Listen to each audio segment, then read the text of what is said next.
Hello, hello à toutes, hello à tous, j'espère que vous allez bien, j'espère que vous avez passé une belle journée.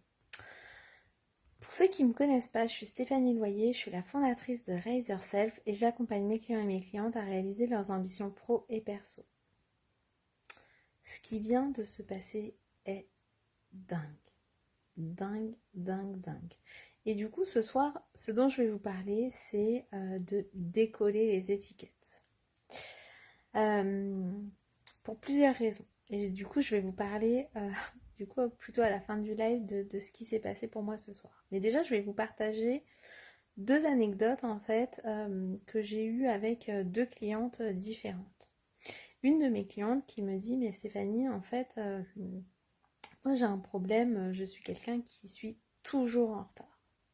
Et je lui dis: mais qu'est-ce qui te fait dire que tu es toujours en retard? Elle dit: bah oui, je suis toujours en retard partout. Et je lui dis: mais en fait, à chacun de nos rendez-vous, tu es à l'heure. Et elle me dit: ah oui, c'est vrai. Je dis: est-ce qu'il n'y a pas d'autres endroits, d'autres moments dans ta vie où tu es à l'heure? Est-ce que tu pourrais pas essayer de regarder qu'est-ce qui fait que parfois tu es à l'heure et parfois tu es en retard? Et donc elle commence à réfléchir et puis elle trouve plein de fois où finalement elle est à l'heure. Et du coup je lui dis: bah en fait tu vois, tu n'es pas une personne qui est en retard. C'est juste que parfois tu arrives en retard, comme ça arrive à plein de monde. Mais tellement on t'a dit ça, je dis: et d'où ça vient ça? Elle me dit: bah en fait, c'est mes parents qui me disent ça, c'est tout le monde. À chaque fois qu'on a un truc de famille, j'arrive en retard. À chaque fois que j'ai des trucs comme ça, j'arrive en retard, je rends les trucs en retard. Et je dis: mais en fait, voilà, qu'est-ce qui t'a dit ça? Enfin, c'est d'où ça vient? Donc c'est là qu'elle me dit tout ça. Et je me dis: mais en fait, si toi tu décidais que tu n'étais plus cette personne en retard, si tu décidais que cette étiquette, en fait, ça n'était pas toi, que c'était une partie de toi, que parfois, et peut-être même souvent, tu arrives en retard, mais que ça ne définissait pas qui tu étais, qu'est-ce que ça ferait de toi? Si toi, tu décidais que tu n'étais pas cette personne en retard. Donc ça, c'est la première anecdote. Et aujourd'hui, j'ai une autre de mes clientes qui me dit: en fait Stéphanie, voilà, par rapport à ton livre, j'aimerais savoir comment toi tu fais pour avoir un bon équilibre vie pro, vie perso à la maison avec 3 enfants, parce que moi je suis seule avec mon fils. Et je lui dis: bah en fait c'est simple, nous à la maison il y a une distribution des tâches, mais pas que avec mon conjoint. Donc oui, il y a mon conjoint, et donc oui, je ne suis pas seule, donc ça c'est vraiment important. Et du coup, mais au-delà de ça, les enfants aussi font leur part. C'est-à-dire que ici, personne ne dit on aide maman, c'est ici, chacun dit je fais ma part en fait. Chacun fait sa part. Et elle me dit: ah bah oui, mais moi, mon fils, du coup, il fait pas. Je fais: mais quel âge a ton fils? Elle me dit: il a 8 ans. Je dis: ben, à 8 ans, il est capable de faire plein de choses en fait. Elle me dit: ah mais non, en fait, il peut pas parce que en fait, il est trop maladroit. Et je lui dis: mais tu te rends compte qu'en disant qu'il est maladroit, tu lui mets cette étiquette qu'il est maladroit, et toute sa vie, il va rien faire parce qu'il pense qu'il est maladroit et qu'il va mal faire.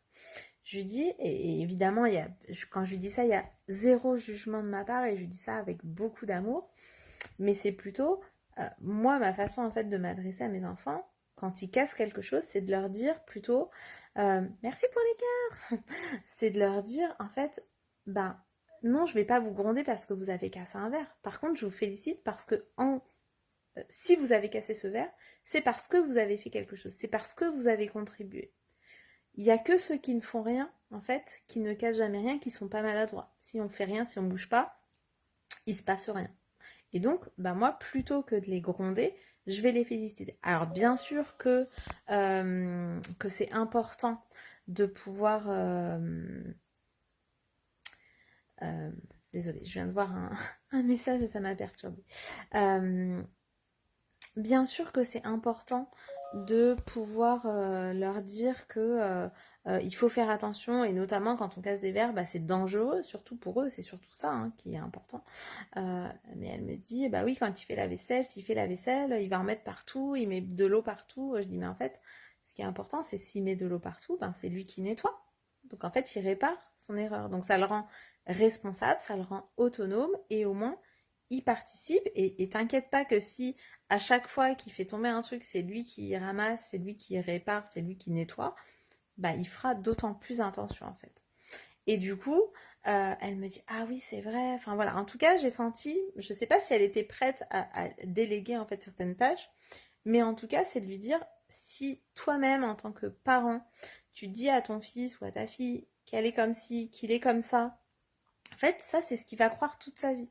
Et ça va être aussi son excuse après pour ne pas faire les choses.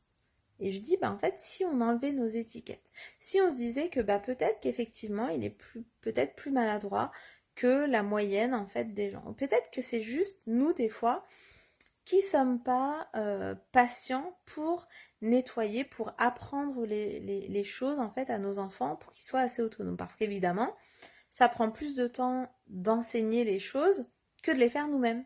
Sauf que ce temps qui est investi, encore une fois, je pèse mes mots, c'est vraiment un temps investi, c'est tout le temps qu'on va gagner après quand ils seront autonomes pour le faire eux-mêmes.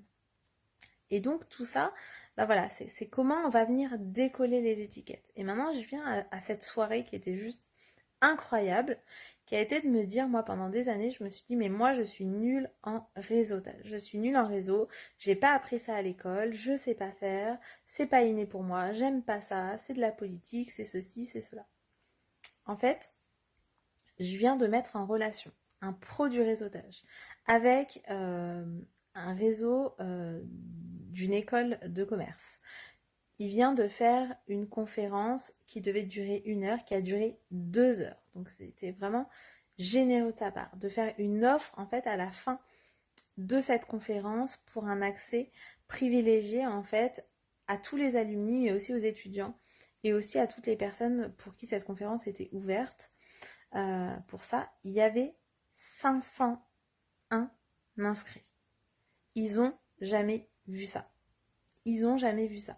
Donc si moi, Stéphanie Loyer, toute seule dans mon coin, je me morfonds à me dire que de toute façon je sais pas faire et que je ne fais rien pour, que je ne décide pas que je vais être cette femme qui va en fait apprendre à réseauter mais de la manière qui me convient.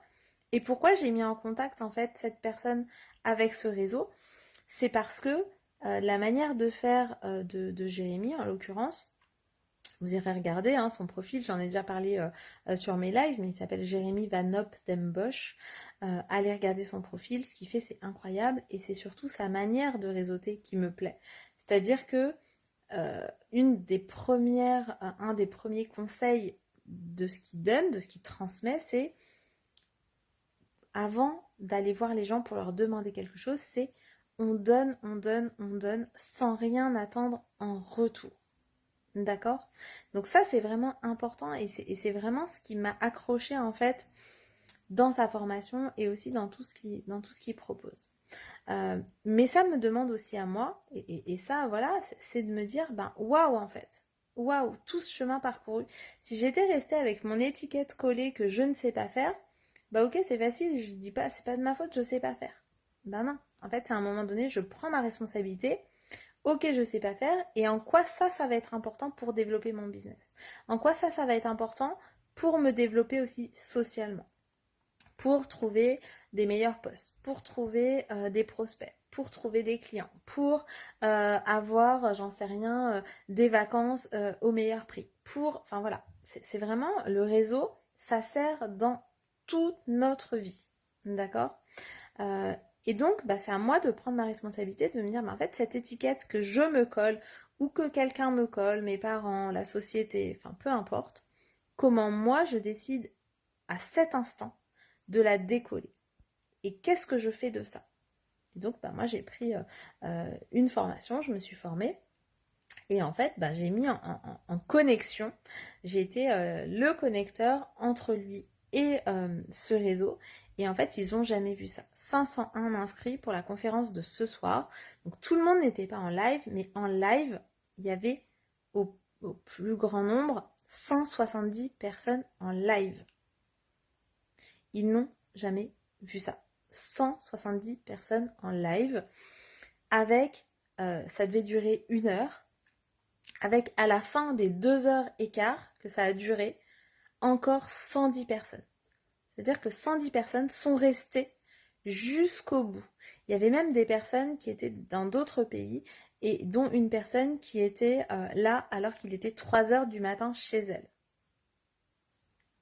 Donc je peux dire maintenant que oui, je sais réseauter. D'accord? Après, c'est plus facile encore pour moi, et c'est vrai, j'ai encore du chemin à faire, et je suis encore dans l'apprentissage de ça. C'est plus facile pour moi de mettre en contact deux personnes et de valoriser en fait le travail des autres que de valoriser mon propre travail. Donc ça, c'est à moi encore de m'améliorer encore là-dessus. Mais en tout cas, ce qui est sûr, c'est qu'à un moment donné, j'ai une vision. Pour atteindre cette vision dans mon entreprise, bah, j'ai besoin de mettre des stratégies en place, j'ai besoin de mettre des actions en place. Et du coup, j'y vais en fait. J'y vais et j'y vais au culot. C'est ok, bah, avant, enfin, et le culot, ça demande des fois, enfin, c'est de l'audace. C'est d'oser déjà. D'oser ce premier pas, de demander. Et au début, c'était non. Et au début, ça a été de pouvoir expliquer ce projet à la fois à lui, ce que ça pouvait lui apporter à la fois à l'école, ce que ça pouvait leur apporter.